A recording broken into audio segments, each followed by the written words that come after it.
বন্ধুরা, তোমাদের সাথে রিভিউ করতে যাচ্ছি নাটক ভালোবাসার প্রথম কদম ফুল। নামটা আমার ভালো লেগেছে, ভালোবাসার প্রথম কদম ফুল। অসম্ভব সুন্দর একটি নাম লেগেছে আমার কাছে। দেখো, ভালোবাসা এবং কদম ফুল শুনতে ভালো লাগে, কিন্তু বাস্তবতা এবং সেই ভালোবাসা অ্যাকচুয়ালি যারা তোমরা প্রেম করো বা প্রেম করছো, যারা প্রেমের বিচ্ছেদে পরিণত হয়েছো, যারা সফল হয়েছো, তাদের কাছে আমার কিছু কোশ্চেন আছে। সেই কোশ্চেনগুলো তুমি একটু মনোযোগ দিয়ে শোনো এবং কোশ্চেনের ছলে আমি নাটকের রিভিউটা করবো এবং রেটিং দিব। প্রথমত দেখো, অনেক কনফিউজিং একটা ব্যাপার যে ভালোবাসা বলতে বা ছেলে মেয়ের মধ্যে যে ভালোবাসা বা প্রেম, এই জিনিসটা বলতে কি কিছু আছে আসলে? কেন এই কথাটি বললাম যে তোমার অবর্তমানে, তোমার দীর্ঘ সময়ের অবর্তমানে, ধরো যে 1 বছর 2 বছর 6 মাসের অবর্তমানে যাকে তুমি কমিটমেন্ট দিয়েছো, সেই মানুষটিকে তোমার জন্য আসলে তোমার অবর্তমানে তোমার সাথে একদমই কথা না হলে সে কি তোমার জন্য ওয়েট করবে? সে কি তোমাকে মনে রাখবে? আমার কাছে ডাউট হয় বন্ধুরা। কেন এই কথাটা বললাম যে এই নাটকে 1 বছরের একটা ডিস্টেন্স ছিল নায়ক নায়িকার মধ্যে, মানে জোবান এবং তটিনীর মধ্যে।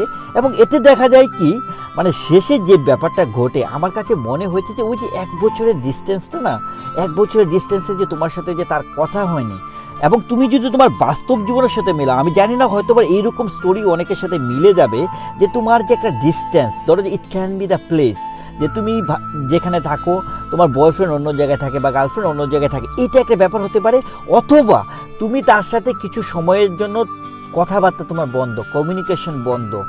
তো এই যোগাযোগটা যদি তোমার না থাকে, অটোমেটিক্যালি তোমার যে তার প্রতি যে অনুভূতি, সেটা না আস্তে আস্তে মরতে থাকে একটা গাছের ফুলের মতো।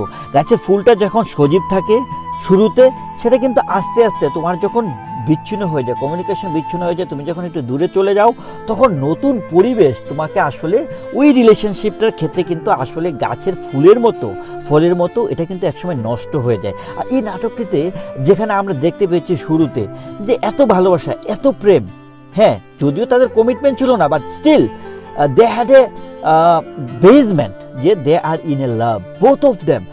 তাদের আচরণটা এরকম ছিল, but just because of job, যেখানে দেখা যায় যে তটিনীর প্লেস চেঞ্জ করতে হয়, জায়গাটা যখন চেঞ্জ হয়ে যায়, তার কমিউনিকেশন একটা গ্যাপ হয়ে যায়, তখন কি হয়, দেখা যায় যে ওই যে ডেপথ, ভালোবাসার যে ডেপথ, সেটা কিন্তু ছিল না, প্রেমের যে ডেপথ সেটা কিন্তু আর ছিল না। তুমি কাউকে ভালোবাসো, ধরো তুমি কাউকে প্রেম করো, সেই মানুষটি, তুমি যদি ওই মানুষটির ব্যাপারে যদি তুমি বোল্ড একটি সিদ্ধান্ত না নিতে পারো, তাহলে বুঝতে হবে যে তুমি অ্যাকচুয়ালি তার প্রতি তোমার যে টান, ভালোবাসা, আবেগ, অনুভূতি, সেখানে তোমার কিন্তু ডাউট আছে। ধরো তুমি যাই করো না কেন, তোমার বাবা মা তোমাকে কিন্তু কখনোই ছেড়ে যাবে না, ভাই বোন কিন্তু ছেড়ে যায় না আসলে, তোমার প্রতি অনুভূতিরা কিন্তু তাদের স্টেডি থাকে এবং স্টেবল থাকে। বাট ভালোবাসা, প্রেমের ক্ষেত্রে আমরা দেখতে পারি যে সময়, অবস্থান, পজিশন, এগুলো না কমপ্লিটলি তোমাকে একটি ডিফারেন্ট মানুষ করে তোলে এবং তোমার ভালোবাসার জায়গা থেকে তোমাকে সরিয়ে দেয়। সো বন্ধুরা, আমার প্রথম কোশ্চেন তোমাদেরকে, প্রেম ভালোবাসা বলতে অ্যাকচুয়ালি রিয়েল লাভ বলতে কি কোনো কিছু আছে যেটা কিনা ছেলে মেয়ের মধ্যে হয়? এটা তুমি আমাকে কমেন্টস করো। আবার তোমরা কি মনে করো যে আসলে ভালোবাসা বলতে ডেফিনেটলি কিছু আছে, doesn't matter, it's a position, place or time? যদি তুমি মনে করো যে না, সত্যি ভালোবাসা বলতে কিছু আছে, তোমার জীবনে এরকম কিছু হয়েছে, অবশ্যই কমেন্টস করো। এবং আমি রেটিংয়ের কথা যদি বলি নাটকের, আমি 7.5 দেবো। আমার কাছে মনে হয়েছে যে এই নাটকের রিয়েলিটির সাথে অনেক কিছু ম্যাচ করে একটা ফিনিশিং হয়েছে, সেজন্য আমি বলবো যে এই নাটকটি তোমরা দেখতে পারো। It gonna be a better experience or feelings towards your heart, যে তুমি যে রিলেশনশিপটাতে আছো সেটা তোমার ইন ফিউচারে কীরকম হবে সেটা বোঝার জন্য। Thank you so much.